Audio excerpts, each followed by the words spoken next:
We'll see. We'll have to look back. All right. And then you'll win a big prize. All right. If you got it, I'll let you know. So I thought I'd do a little walk and talk. No, I thought we'd do a little walk and talk with my friend Trey Powell from Mosquito Joe. He's a local business owner here. I'm sure you've seen his signs everywhere all over town. What I thought would be fun to do with Trey first is to play a little game. Do you want to play a little game? Let's play a game. Okay. The questions, I've got some questions. I didn't memorize this. So I'm going to give you a few movie titles. Okay. And then I'm going to give you some movie lines, and you've got to tell me which line is from which movie. It's from one of the following movies. There's a freaking mosquito right there. Now, before we get started there, so what are the mosquitoes doing now? Because we've gone cold and hot. It's a little hard to tell right now because if your temperatures are consistently above 50 degrees, eggs will start hatching. Okay. If they're not above 50 degrees, when you get consistently below 50 degrees, really the eggs are just lying dormant. Okay.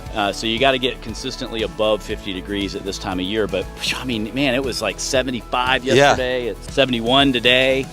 We could really start having mosquitoes here any time. We usually start treating the last week of February. Okay. But yeah, it's really weather dependent. Back to the game. Okay. All right. So got a couple of movies here, and you've got to tell me if this is from either Ant-Man starring Paul Rudd. Okay. Have you seen it?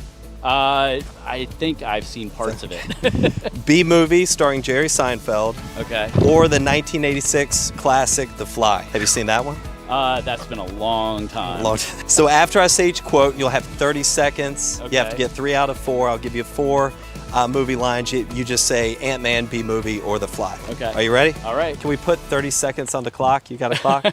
Ready? Oh, got some wind. It's hot and windy. All right, ready? Yeah. Steady? Yep. Go.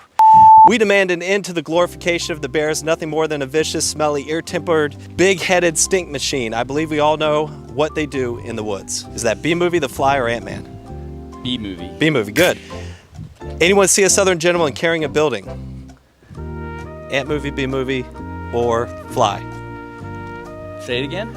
Anyone see a southern gentleman carrying a building? That's Ant. Ant-Man, yes. Yes. It wants to turn me into something else. That's not too terrible, is it? Most people would give anything to be turned into something. Fly, yes. We're the only ones who make honey, pollinate flowers, and dress like this. B-movie. Good. Time. What was that? Was that 30 seconds? No! God! We'll see. We'll have to look back. All right. And then you'll win a big prize. All right. If you got it, I'll let you know. So I wanted to talk to Trey a little bit about his business, a little bit about him.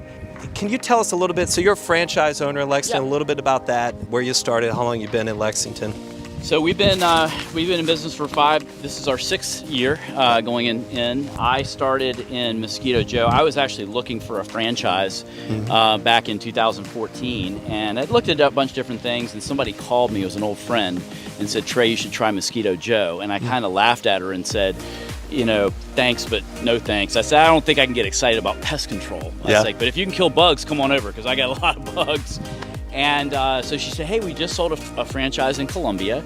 Let me see if we can help. I'm like, I'll try anything. Yeah, send them over. I was really kind of being supportive. Yeah. And they came over, and I was just blown away. I just couldn't believe how well it worked. And we didn't actually have mosquitoes. We had midge flies that breed in the lake and spiders everywhere. Oh, yeah. Anybody that lives on the lake has tons of spiders. Man, the midge flies were like, we were sweeping them into piles. And I was like, why did I not know about this before? Yep. People need to know about this. Like this is, and she's like, well, it's kind of a new concept.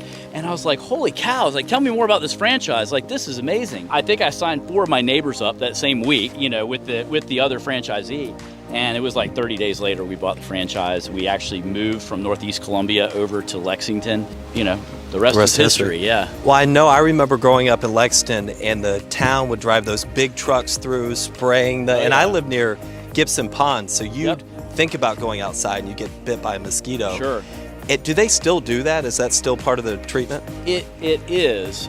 They do not do it as consistently as they used to. When you're driving a truck down the road and you're spraying pesticide 300 feet in the air, there is some collateral damage to that, to some beneficial insects. Okay. We have been doing aggressive mosquito control in this country for over 100 years, and because of that, it is not a problem. Now, that doesn't eliminate mosquitoes in your backyard so you can just go out and play whatever. It lowers the population to where there's not a health problem. So Their role and our role are completely different. Their role is in the interest of public health. Okay. If we have a Zika outbreak or West Nile virus, you will see those trucks. Okay. Our job is to make outside fun.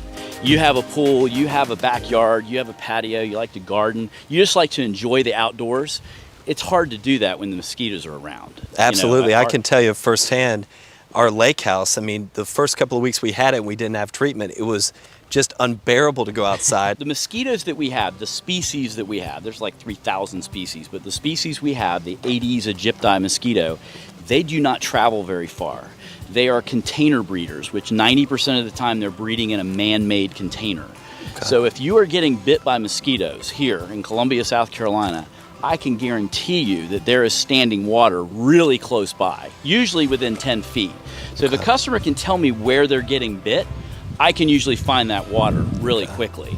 That is a big part of what we do is we larvicide. We find that standing water and we treat the water. If the mosquitoes are never born, they can't bite. We guarantee it. If we miss something and you're still seeing mosquitoes, call us. We'll come back for free in between and figure it out. So, and everything you do is safe for all the healthy, or Correct. not the healthy, but the insects that we want. Tell us a little bit about that. Yeah, so we treat, it's very important to target any pest control that you're trying to do, you want to target the insects that you want to go after, but you don't want to have collateral damage where you're damaging beneficial insects and other things. So it's very easy for us to treat for mosquitoes and not harm pollinators. You'll see bees and butterflies come and go from your house, my house, constantly, and they're unaffected by the treatment. And that's because we're targeting it. We're not spraying open blooms. Mosquitoes are on the green stuff.